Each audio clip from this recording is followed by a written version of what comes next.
Boa tarde a todos e todas que nos acompanham aqui no Palco B. Damos início à nossa programação paralela com o painel Inovar com um Propósito, Sustentabilidade e Resiliência Climática. Enquanto isso, no Palco A, acontece o painel Inteligência em Movimento, IA, Dados e Automação. Lembramos que este é um evento com 2 palcos simultâneos. Acompanhe sempre a programação completa no site do evento, acessando pelo QR Code no verso do crachá. Chama ao palco o mediador, Ângelo Schneider, coordenador de Saúde, Segurança e Meio Ambiente da Saúde Equipamentos S.A., engenheiro ambiental e de segurança do trabalho, especialista em ergonomia, mestre em engenharia de produção. Convido os painelistas. Felipe Gustavo Pilau, referência na interface entre climatologia agrícola e inovação tecnológica, atuando em pesquisa, ensino e extensão. Engenheiro agrônomo formado pela UFSM, mestre em agronomia pela mesma instituição e doutor pela Exalc USP, onde atualmente é professor associado. Especialista em ecofisiologia de culturas, micrometeorologia e modelagem agrometeorológica. Contribui para aprimorar o manejo climático das culturas, mitigando riscos agrícolas e promovendo sistemas mais eficientes e sustentáveis. William Furtado de Farias Júnior, CEO da Forfeedstock, empresa dedicada à economia circular e valorização de resíduos industriais, com ampla experiência em inovação, estratégia e articulação com startups, universidades e centros de P&D, atua na promoção da neoindustrialização e no desvio de resíduos de aterros. Sob sua liderança, a Forfeedstock conquistou grandes clientes globais e se projeta como referência internacional até 2030. Sejam bem-vindos, uma salva de palmas.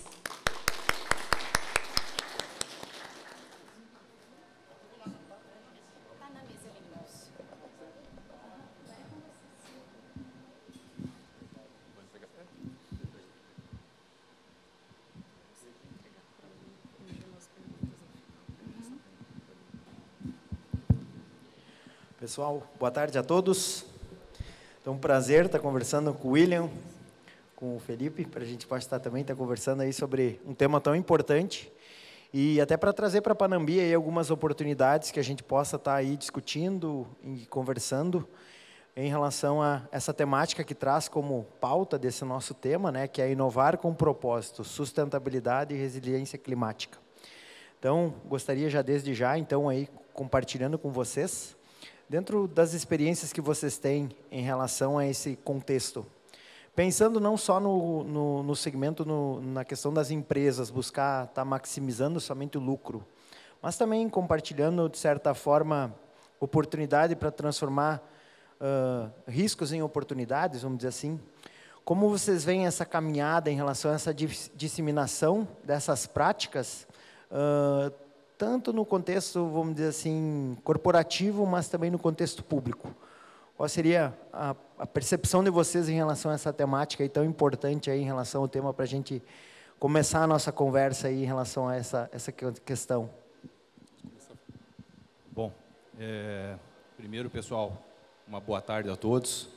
Eu queria, mais uma vez, agradecer pelo convite de estar aqui e voltar para a minha terra. Eu sou natural de Santo Ângelo, e há vários anos já moro em São Paulo, mas quando eu tenho a oportunidade é sempre um prazer estar aqui. Bom, primeira coisa, né? Você fez uma pergunta extremamente complexa e eu tenho certeza que eu e o William aqui a gente podia ficar horas conversando, né? Não são uma hora que a gente resolve isso aqui. Pessoal, eu sou engenheiro agrônomo com especialidade em agrometeorologia. Há 11 anos trabalho na Universidade de São Paulo e só contando um pouquinho da história, porque eu acho que aí eu venho para a pergunta. Em 2015, eu estava dentro de um projeto chamado, né, SOS Chuva, um projeto temático liderado pelo Instituto Nacional de Pesquisas Espaciais, o INPE, financiado pela FAPESP, onde eu estava basicamente fazendo pesquisa, né, desenvolvendo uma linha de trabalho que eu tenho, que é a agrometeorologia aplicada à agricultura de precisão. Bom, dentro desse projeto, em algum momento, ele concebeu um aplicativo de celular, certo? E esse aplicativo de celular, basicamente, ele mostrava informações satelitais de onde havia previsão de chuva para os próximos minutos, e também se fez um esforço de unir informações de radares de superfície, certo? Para trazer essa informação meteorológica para o público em geral. Bom, em 2015 a gente fez o lançamento desse aplicativo, e em 3 meses a gente chegou a 500 mil de usuários, basicamente falando para rádio e jornal, e aquele negócio escalou, né, de uma forma que a gente não imaginava. E aí, num certo dia, eu encontrei uma pessoa e ela me disse o seguinte: a minha mulher não coloca roupa no varal sem olhar o SOS chuva. Aí você começa a entender o que é a proposta de valor, certo? E aquilo ali começou a nos inspirar, né, por que não gerar mais tecnologia pensando em informação meteorológica para o agronegócio? O meu foco é agro, certo? Então, se uma pessoa não coloca roupa no varal por conta de ter informação meteorológica, olha o tamanho do benefício que eu posso ter no agro, levando informação meteorológica. Bom, o tamanho do impacto, né? Pegar um pouquinho ali, talvez, moer a tua pergunta e tirar alguma coisa dela. Ontem, pessoal, eu vim ontem, estava no hotel, eu tenho filho, tenho mulher, então a gente não sabe o que fazer quando está sozinho. Dentro de um hotel, um quarto parado, a gente não sabe o que fazer. E aí eu digo, deixa eu dar uma olhada nos dados, né, de produção agrícola do Estado aqui, para mim me interter um pouco. E aí eu acho que tem um cenário extremamente importante que mostra uma proposta de valor e o porquê que a gente tem que levar isso para o setor público e privado. Se a gente pegar as últimas 15 safras do Rio Grande do Sul, soja, tá? Pegar a produtividade da maior safra e imaginar que todas as 15 tivéssemos aquela produtividade, eu crio um cenário. Aí eu pego o cenário real e subtraio desse cenário ótimo, e eu chego num número, pessoal, que é mais de 1/3 de uma safra brasileira de soja inteira perdida pelo estado do Rio Grande do Sul num período de 15 anos. Eu transformo esse negócio em dinheiro, ou em sacas. O Rio Grande do Sul perdeu 125 bilhões de reais nos últimos 15 anos, só soja, sem falar no restante da cadeia. Isso é o que a gente tem que atacar. Então, eu preciso convencer alguém de que inovação é importante. 125 bilhões de reais são algo significativo? É algo importante? Eu acho que a partir daqui a gente começa a nossa conversa.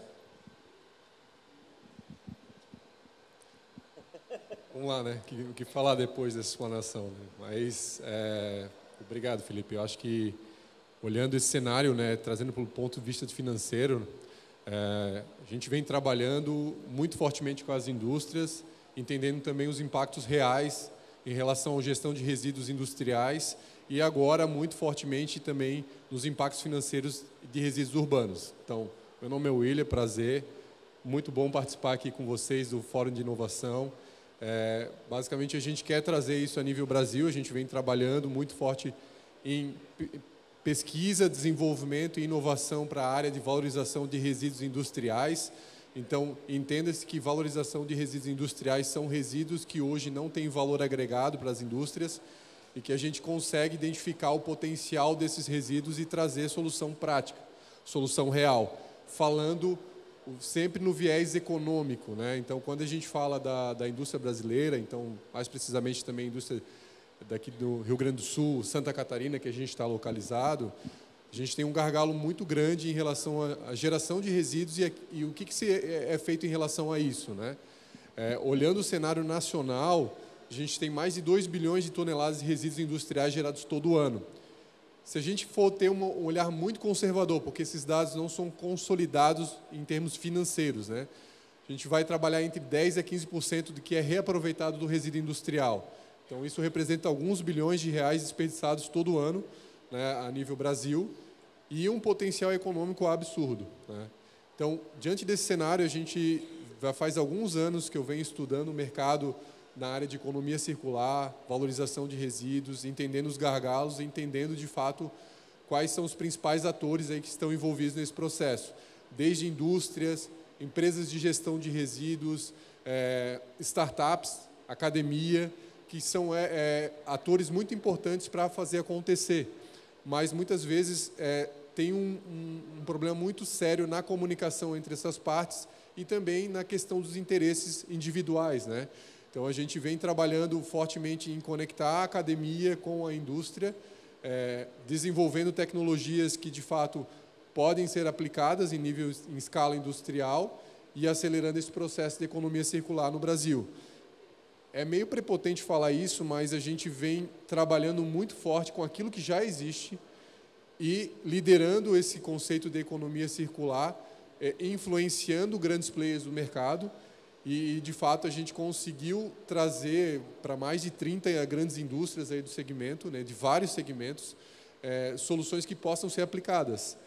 Demandam grandes investimentos, a gente sabe, né, um grande desafio nesse processo, mas, de fato, a gente entendeu que precisa se construir um caminho passo a passo.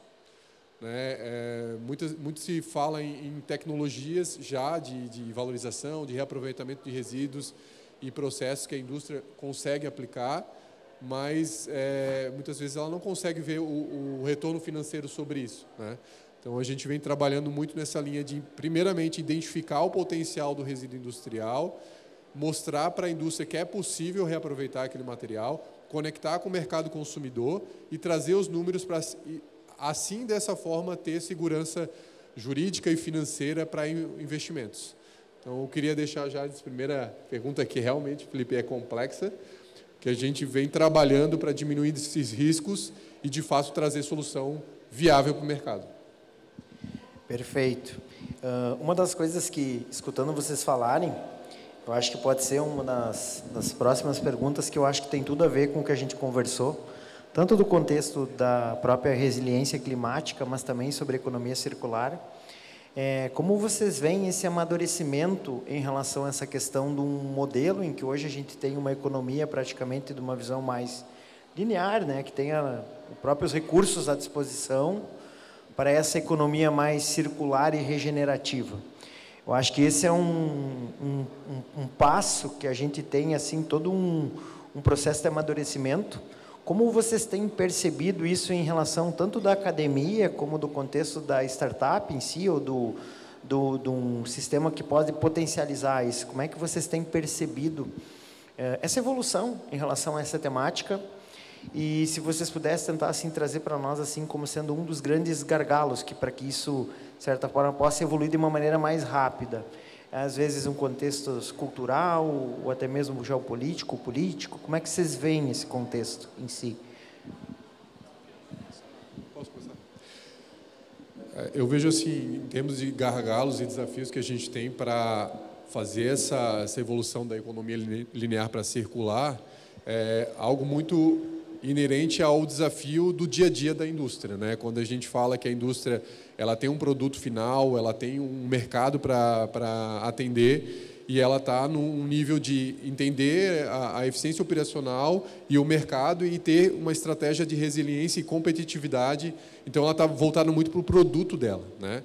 Quando a gente fala de economia circular, a gente fala muito em design de produtos, em menor geração de resíduos, em utilização de produtos mais sustentáveis ou produtos que têm um ciclo de vida útil muito longo, né?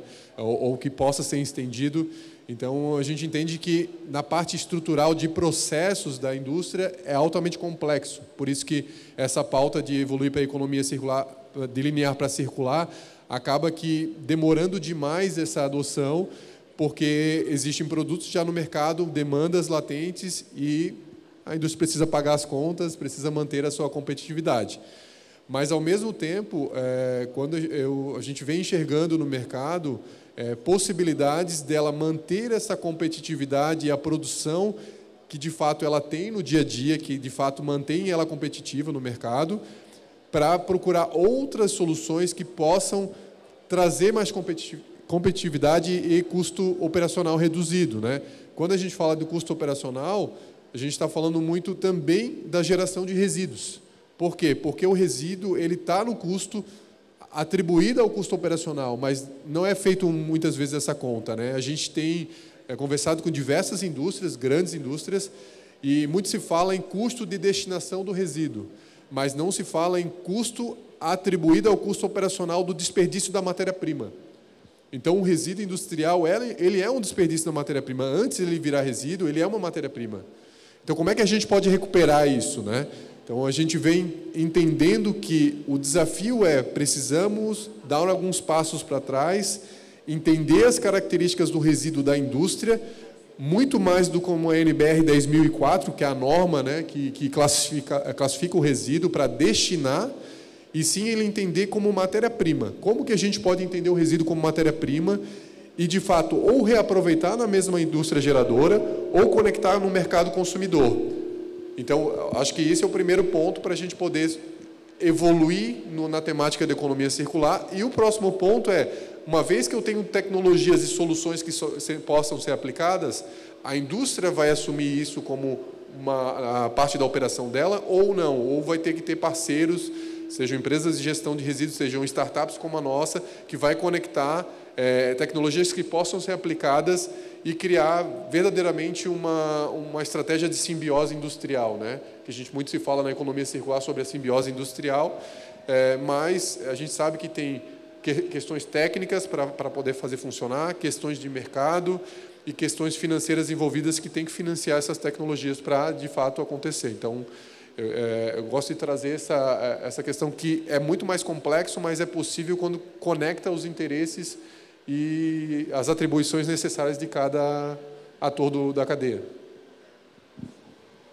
Bom, deixa eu trazer visar um olhar um pouquinho mais acadêmico, de quem está próximo também da FAPESP, da Fundação de Amparo, a pesquisa do Estado de São Paulo, que tem linhas, né, de financiamento específicas para exatamente a inovação acontecer.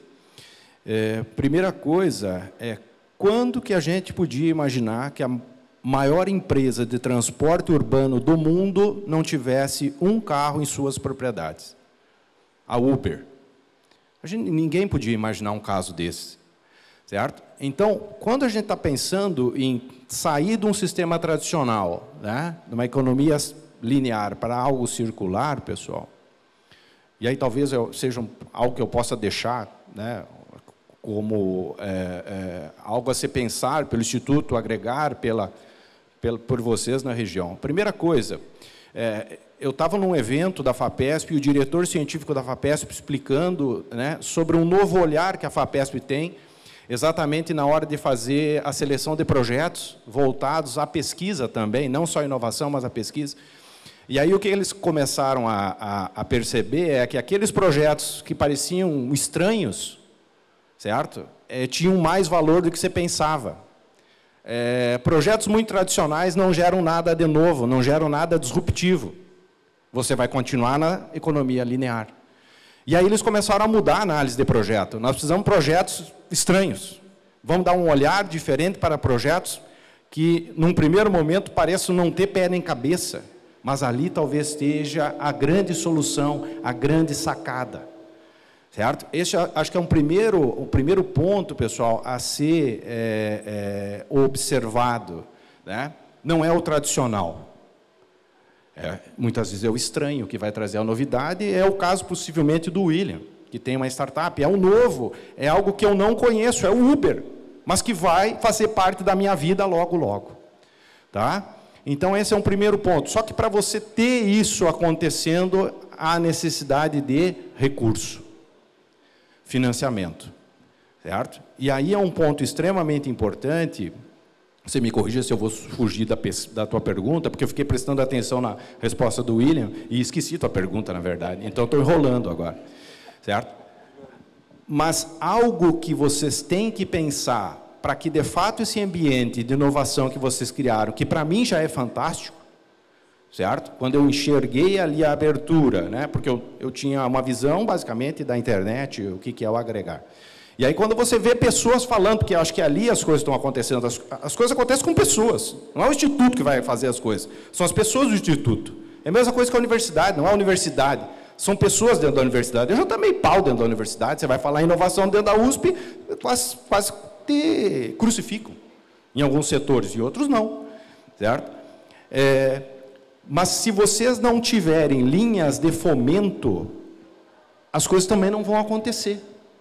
Certo? Então, são ideias novas, um ambiente de inovação estruturado, que é o que vocês já têm, perfeito? Aí eu vejo aqui um colega meu de academia, o Adriano, que é a instituição.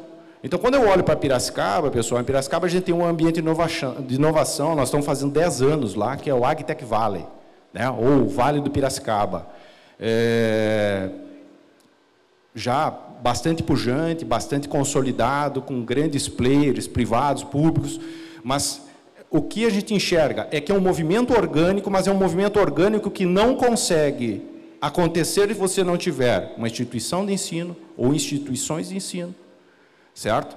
O setor público e o setor privado em consonância, ou as coisas não acontecem. Se você não tiver a educação, você não tem a massa pensante, você não tem novas ideias. Você precisa ter quem tem ideia, não é todo mundo que tem ideia, certo? São alguns diferenciados, muitas vezes, que conseguem ter ideias, sacadas brilhantes. O William é um exemplo, certo? E que remoldam o mundo, remoldam a nossa forma de viver. Perfeito?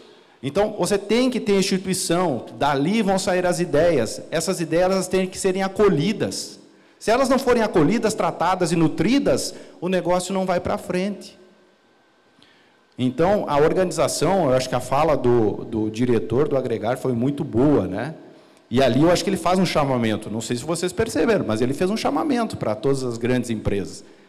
Né? Nós precisamos mais, nós já fizemos bastante, mas precisamos bem mais. Certo? E a hora que vocês tiverem tudo isso organizado em consonância, pessoal, vocês vão virar uma referência, vocês já são talvez uma referência nacional, e de onde vão sair inúmeras ideias, inúmeras empresas, e que em 2 palitos estão virando ou estão valendo bilhões de dólares no mercado. E aí quem ganha é toda a sociedade. Certo? Eu costumo falar lá para os meus alunos de mestrado e doutorado, de gente, se nós não inovar, se nós não fizéssemos esse Brasil ter empresas, ter ideias, as coisas acontecerem, como é que vocês querem que o Brasil vá para frente? Certo? Nós, como instituição de ensino, nós somos um dreno de dinheiro público. Nós vamos ficar até quando? Até quando a sociedade vai querer nos manter da forma como a gente é? E, graças a Deus, a Universidade de São Paulo, que é o meu exemplo, pessoal, ela virou a chave. Não é a universidade como um todo, não são todos, né, todas as pessoas, mas a instituição em si, ela virou a chave. Vira a chave quando você pega uma pró-reitoria de ensino, uma pró-reitoria de pesquisa, e racha lá ao meio e diz assim, agora nós temos uma pró-reitoria de pesquisa e inovação.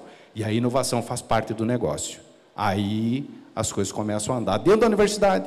As coisas naturalmente vão acontecer nos ambientes de inovação e a gente vai ter um Brasil muito mais pujante. Tá? Então, aquilo que eu vejo lá fora, eu acho que vocês estão fazendo de forma exemplar e se vocês fizerem mais, vocês vão crescer muito.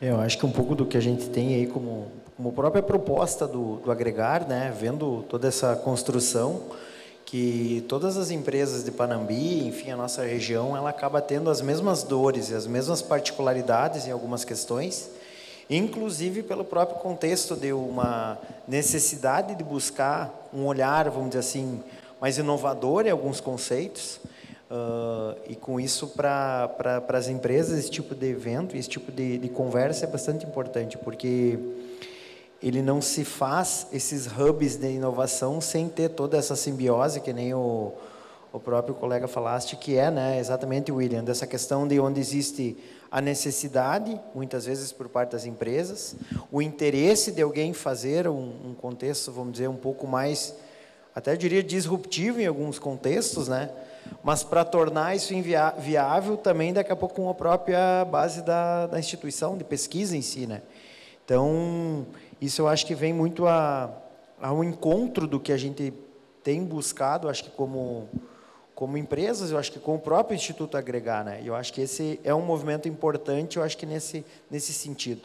E aí uma das perguntas que eu queria fazer é exatamente assim, como tu vê também essa questão de que hoje todo o nosso contexto aqui da região é do agro, que forma também essas tecnologias, elas podem auxiliar na questão da resiliência climática no campo, que hoje acaba, como tu falaste, assim, afetado em muitos pela questão das enchentes, tudo que aconteceu no estado.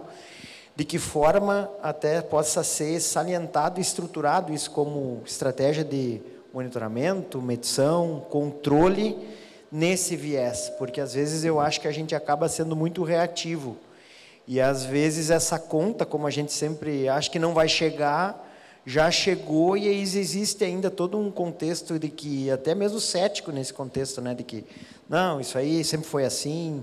Como tu vê, assim, essa questão específica na questão climática, assim, como as empresas e as próprias, a comunidade pode estar se preparando em relação a isso em si? Tá. Agora você jogou a bola para mim, ficou fácil. E você tem que cortar eu falar, porque senão eu não paro. Primeira coisa, pessoal, eu vou até além. Se hoje começar a chover, nós tiver 200 milímetros, mais 200, mais 200, ou seja, nós tiver o que tivemos o ano passado, o Rio Grande do Sul está pronto? Nós não temos nada, nada. Passou um ano e não foi feito nada. Certo? Esse é o primeiro ponto, seja para a sociedade civil, cidade ou para o agro. Não foi feito nada. Não espere de governo, o governo não vai fazer. Bom, quando a gente pensa no agro, né,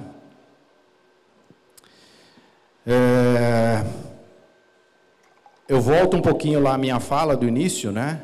Do montante de recursos que a gente perdeu em 15 anos. Perfeito? E aí eu trago para a próxima safra. E aí eu pergunto para vocês, qual é a projeção para a próxima safra? Projeção climática. Meu negócio é clima. Meu negócio é clima. Tá? Qual é a projeção? O que está previsto para os próximos 3 meses? Setembro, outubro, novembro. Novembro tem que começar a safra. Outubro tem que começar a safra. Ninguém sabe. Se nós tivéssemos, ou se nós tivermos um cenário, uma tendência climática, né, mostrando isso, o que nós vamos fazer? Quais são os sistemas de produção que o Rio Grande do Sul tem? O que o Rio Grande do Sul sabe produzir? Vocês vão, mais um ano teimar em soja, se o cenário climático for adverso? Vocês vão perder a 4ª safra? Então, voltamos para a questão da inovação, tecnologia. Existe solução, existe informação, ela não chega. Tem empresas, né, que têm solução, mas ela não está chegando. Existe um gargalo entre o ter solução, gerar inovação, ter solução e trazer até o usuário final, seja o produtor, seja um técnico, seja uma cooperativa, seja uma indústria. Perfeito? Então, há uma necessidade, quando a gente fala em resiliência climática, em adaptação climática, né? Primeira coisa, até vamos falar de mudança climática. Pessoal, a mudança climática não vai bater na porta, dizer, cheguei, mudança climática. A mudança climática já aconteceu, já acontece, a gente está vivendo ela. Ela é de todo ruim? Não, não tem nada de todo ruim. Não tem nada de todo ruim. Fisiologicamente, que é o trabalho em aula, a gente pode tirar proveito desse negócio, tem vários pontos positivos. Agora, nós temos que tratar os cenários, certo? O cenário é positivo, né? O cenário para os próximos 3 meses, ele vem de forma positiva ou vem de forma negativa? E se ele vier de forma negativa? Né? Esses dias eu estava vendo, eu vou ir falando, você vai me cortando, você fica à vontade. O oeste da Bahia. O oeste da Bahia, eles estão investindo em uma cultura que é extremamente produtiva para o Estado, em anos ruins. É o sorgo. É uma ótima viabilidade, né? Ótima cultura alternativa, talvez não, quanto a soja, não vá financeiramente você ter o mesmo valor, né? Agora, é uma cultura que você consegue produzir sob déficit hídrico, razoavelmente bem ou bem, certo? Em um ano de frustração, você não deixa de produzir e você tem que ter um destino para ela. Qual que é o destino do sorgo no Rio Grande do Sul? Você não consegue vender. Se o produtor plantar sorgo, não vende, não tem para quem vender, não tem quem compre. Certo? Então, Ângelo, eu vou encerrar, porque senão o William não fala. O que eu enxergo é uma carência, certo, de informação que é facilmente sanada quando você agrega quem tem informação com quem toma decisão local. É local, o negócio acontece localmente. Então, o que nós precisamos começar a trabalhar são modelos, né, de negócios mais adaptados a cada região, certo? Trazer a informação e jogar naquela região, ou jogar para quem toma decisão na região. Adianta eu trazer uma informação complexa e entregar para o produtor? Não, o cara não tem tempo de ficar olhando. Eu preciso entregar isso na mão do técnico da cooperativa, e o técnico tem que estar preparado para saber o que tomar de decisão a partir daquela informação. Então, é uma construção, não é... No caso, quando você fala em climatologia, parece ser simples, pessoal. Não, traz a previsão de tempo. Não é tão simples assim, porque você tem que tomar uma decisão e você tem que ter alternativas do que decidir, do que fazer, qual é o sistema de produção que eu vou recomendar, né? Então, é um serviço que a gente tem que fazer, é um trabalho que a gente tem que fazer de forma conjunta com aqueles tomadores de decisão, aqueles formadores de opinião regional, para que a gente possa construir um modelo de agricultura diferenciada, especialmente para o Rio Grande do Sul, que é uma região, né, altamente impactada pela condição climática. Se nós não fizermos isso, pessoal, vocês vão, a cada 10 anos, perderem 5 safras de soja, porque vão continuar insistindo em soja. Certo? É chato, é ruim de ouvir, eu detesto falar, mas é a realidade. Eu trabalhei para o governo federal fazendo zoneamento agrícola. O zoneamento agrícola era para tirar metade do Rio Grande do Sul do zoneamento agrícola. Não era para financiar soja aqui, de forma alguma. A não ser que a gente mude o cenário, mude o sistema. Basicamente, se financia por pressão política. É bom de ouvir? Não é bom de ouvir. Eu sou daqui, é horrível ouvir. Agora, a gente precisa falar. Eu preciso falar, vocês precisam ouvir, a gente precisa conversar, a gente precisa tomar decisão, a gente precisa criar novos modelos, achar soluções. Se a gente ficar achando que, né, não vai para frente. Eu acho que pensando sobre essa ótica, né, acho que não muda muito para a questão da própria geração de resíduos, né? Quando a gente tem uma visão mais linear, parece que a gente toma a solução quando aperta o pedal da lixeira e diz, não tem nada a ver com isso e não é mais problema meu.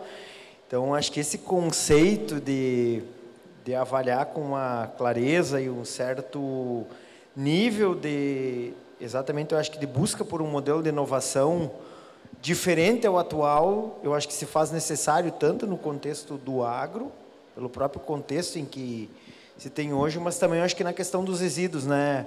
William, tua percepção assim em relação a todos os estados e alguns lugares que tu tem tido esse desafio, vamos dizer assim, segue a mesma lógica assim da dura realidade que se quer que a gente mude o nosso conceito operante em relação ao tema?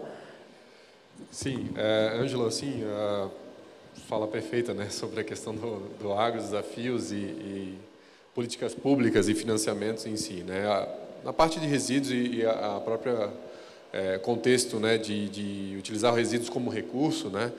A gente tem vários desafios em diferentes regiões do Brasil, principalmente regiões que carecem de bons fornecedores ou poucos fornecedores para fazer a gestão de resíduos, né, em áreas muito distantes, então com pouca eficiência logística, né, quando fala de transportar esses resíduos e também extrair e consumir esses insumos, né, para que a indústria gere os seus produtos.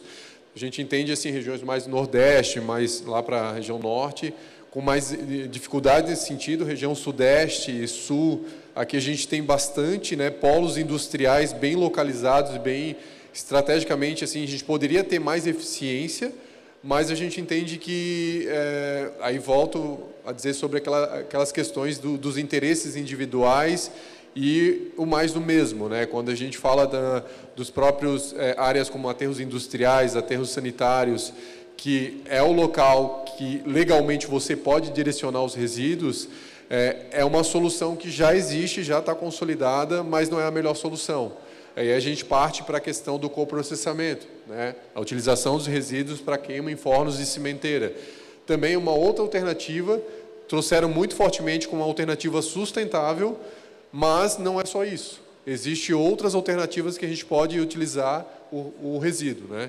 E então, o que eu vejo assim de eficiência nesse ponto de vista é desenvolver fornecedores, tecnologias mais locais ou em polos que possam atender as demandas das indústrias de diferentes setores, né? Principalmente do agro também, quando existe a questão de destinar os seus resíduos do cultivo, da produção, ou até consumir insumos vindo de resíduos mais sustentáveis, como combustíveis mais sustentáveis para o processo de produção, para a geração de vapor.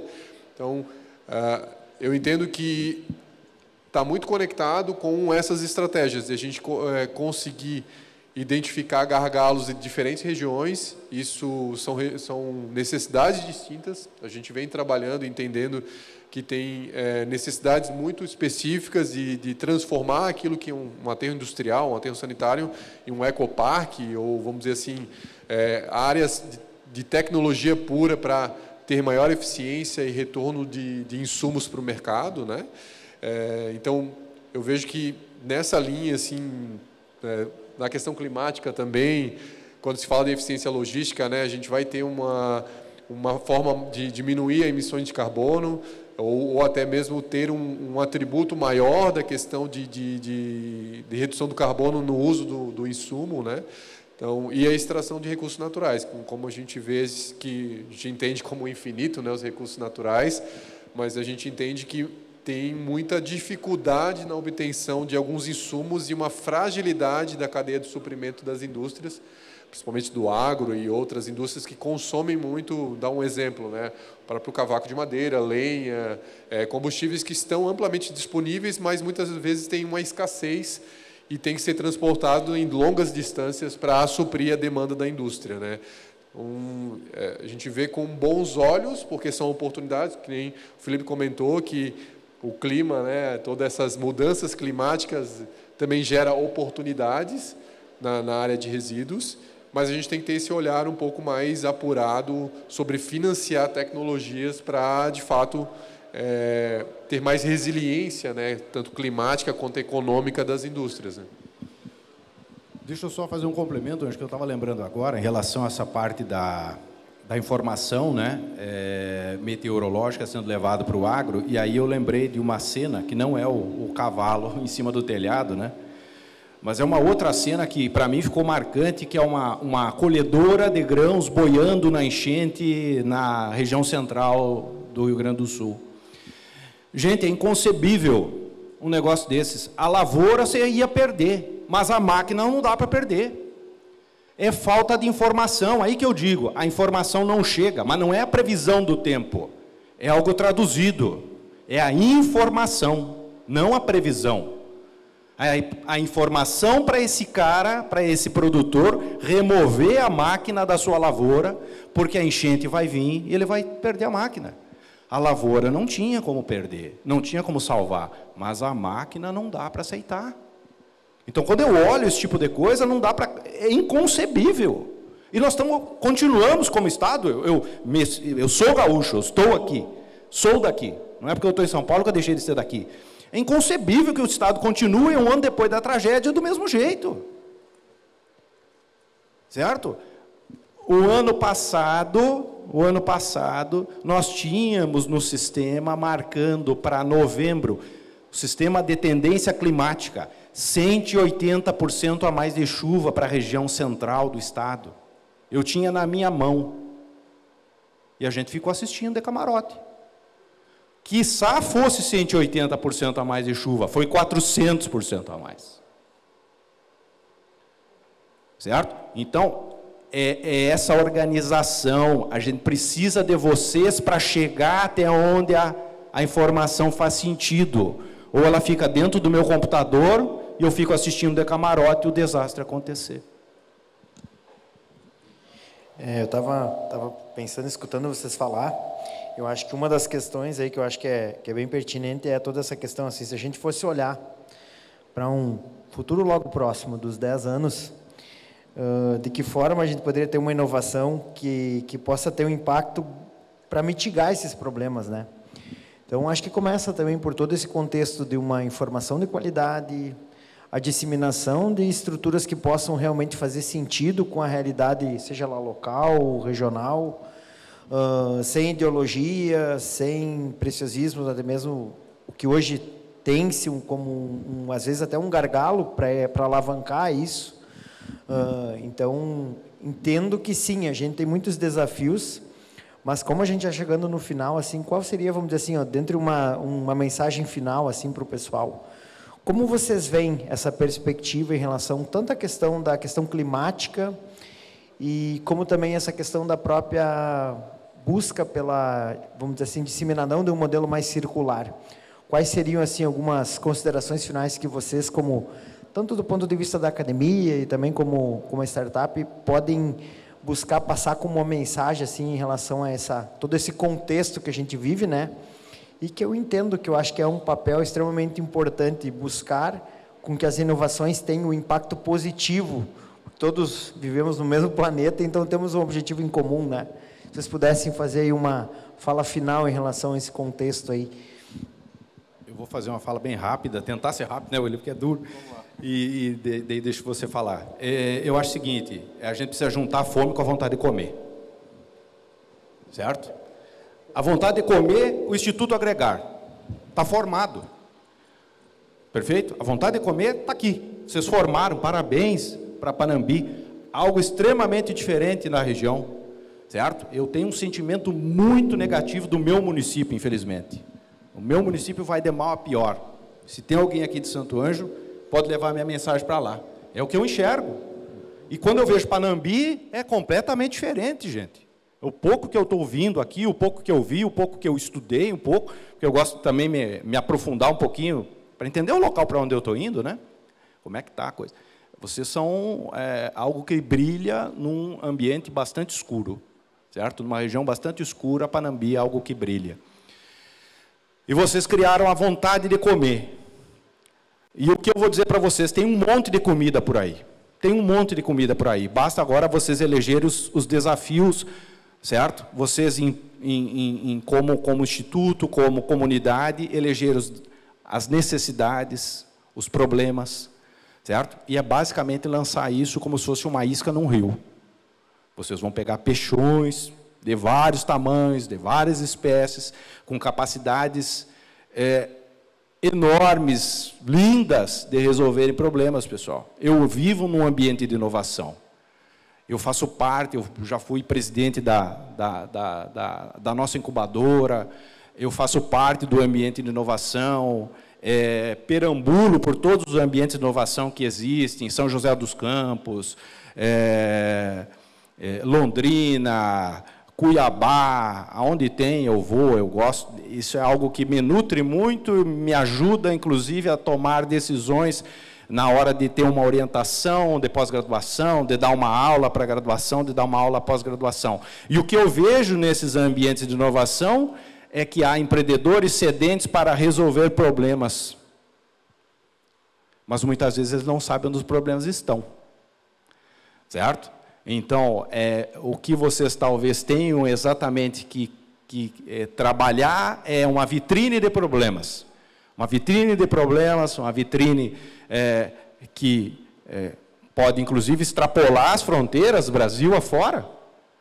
Vão vir empresas N para resolver os problemas locais, perfeito? E aí vocês, logicamente, que têm que se estabelecer no sentido de filtrar, porque vai surgir muita coisa. Agora, o primeiro ponto vocês já fizeram, certo? Que é estabelecer, através da comunidade, através das empresas, um instituto, um ambiente de inovação, perfeito? para que as coisas aconteçam. Eu acho que vocês já andaram muito mais da metade do caminho, o resto é muito mais fácil de fazer do que vocês já fizeram. O resto é vir de fora. Eu acho que é isso que vocês precisam fazer. Vamos lá. Basicamente, assim, eu já fico feliz por estar aqui justamente para trazer tecnologia e inovação para o município de Panambi, para as indústrias da região e, de fato, a gente conseguir fazer uma transformação aqui na região.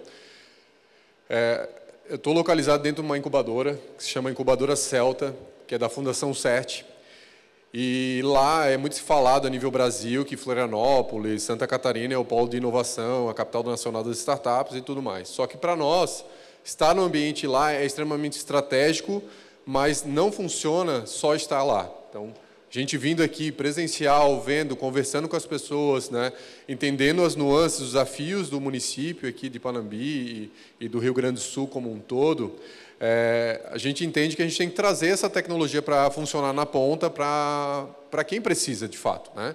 Então, a gente se antecipou no mercado em relação a essa área de resíduo industrial. A gente fez um desenvolvimento tecnológico junto com a Fundação CERT, com o apoio do Embrapi e Sebrae, para desenvolver uma plataforma. Essa plataforma se chama Similis. Essa plataforma ela vai conectar toda a cadeia de geradores de resíduos industriais com insumos que as indústrias consomem, tá? Então, assim, só que a tecnologia em si ela não vai fazer nada sozinha, né? Então, a gente vai continuar trabalhando nessa conversa no olho, no desafio da indústria, entender as nuances do processo produtivo, do desafio de mudar a economia linear para circular, mas, acima de tudo, a gente vai entender como, de fato, trazer viabilidade econômica, não só técnica. Então, a academia é muito importante para produzir o conhecimento, mas a gente quer fazer a pesquisa aplicada ao mercado e trazer soluções em escala para a indústria. Então, a gente vem fazendo isso no manual, no processo lá com nossos engenheiros, em todo esse desenvolvimento no mercado industrial, mas a gente quer trazer algo muito diferente. Né, eu venho da tecnologia, então eu saí, né, sou fora da caixa em relação à gestão de resíduos.